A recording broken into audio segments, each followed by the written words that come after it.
Hello everyone, I'm Grandmaster Denes Boros, and I'm back again with a 3000 plus puzzle, and I will do my best to break it down to you how to solve it. So let's get started. Alright, so, first off, I would always check if there's a material deficit, and there is. White has an extra piece. Although there is a benefit for us because our king is much safer than our opponents. So that is definitely a good start. All that said, we are down a knight, and that is a problem. So first and foremost, I would consider checks, captures, and all sorts of sacrifices. So my first thought would be, hey, I might just take on f3, might take on d4, or go rook f6 check. Now, rook f3 comes to my mind. That's the first thing. White has to capture, you can't take because of the pin. If you do, queen takes d4. If king takes a5, queen c5, and so far so good, that would be checkmate. But unfortunately, after king b7, there is no apparent way of winning the game. It'll just take too much time to get close to that king. So that sort of means that rook f3 is unlikely to be true and work because of this line of rook takes, queen d4, king b7. So that kind of leaves me with the option of rook d4 and rook f6. Rook d4 does not seem to me like a good idea because of queen takes d4, and there is really no way through. And that really leaves us with rook f6 check. Rook f6 check. So we're trying to attack that king. Now we've got to figure out what if the king takes this pawn. King takes a5. King takes a5. So rook a6 is an interesting idea. Probably takes here knight b3, and there's no apparent win yet. Check, then there's king c5. So the main issue so far for black is this queen is out of sorts. If it could teleport to a7, that would be perfect.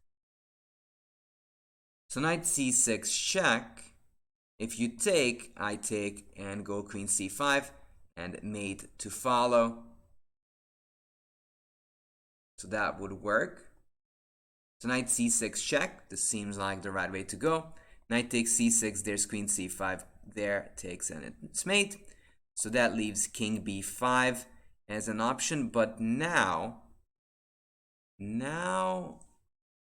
there is this move of queen takes b2. King c5. Queen b4, king takes d5. Knight e7, king e4. And the king seems to be escaping. So the goal in this position should be to somehow stop this king from eloping. I could do that with either knight b4 or knight e7, but knight b4 actually would block the view of my queen. So I would go knight e7 instead. If you go knight b5, there's rook c6 checkmate. There's actually no escaping squares for the king. If you go a5, I go queen c3 check and queen c4 checkmate. Again, no escape. And that means that technically white is just lost. There's no real good way of stopping this idea of queen b6 or queen c3. Okay. So far, so good. We solved king takes a5. What if white goes king b5? King b5, you don't have any major checks. All of those would be taken. Queen takes b2, then there's queen b3. That is just not going to help us.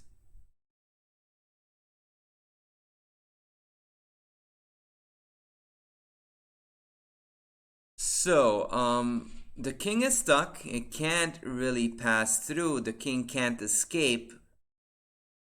So the only thing left is to bring our queen back. So queen g3 comes to mind. And now we will have this idea of rook b8, queen b8 that is, queen b8 check. And we're just going to checkmate. Even if you go knight c6, I can go rook takes c6. You can't really take, that's defended by the knight, and queen b8, queen b6 checkmate is unstoppable. So like knight d4, check takes queen b6 is mate. So that sort of means if king b5, we know that there's queen g3 and we're checkmating. If king takes, then there's knight c6 and there was checkmate with queen c5 at the queen b2 line. So king b7 is the last question. What if white goes king b7 here? King b7. If we go queen g3, we don't really have an immediate threat. We do want to go there then. But what if we go rook f7 check first? If you go here, check, and immediately there's mating ideas. If you go here, then I go queen g3, and queen b8 is going to be an immediate mating threat. So rook f7 check, king b6, then I go here, and there is this idea of queen b8, rook c7 with mate to follow. And if you go here, I check here, queen c7 is going to be checkmate, either with queen a7, queen b7, or the humble little rook f8. So even if white would try to stop us, there's no stopping us after rook f8, as the king is trapped on the other side of the board. So thank you so much for watching this video. I tried to break down the puzzle, tell you how I would think about it, which moves I would consider, and just tell you in general how a grandmaster tries to solve puzzles of this magnitude. If you like this video, please leave a like. And if you have any different puzzles that you feel would be interesting for me to solve in the future, please post below. Let me know in the comments. Anything else that you're interested in, just let me know in chat. With all that said, thank you so much for watching. See ya next time. Bye-bye.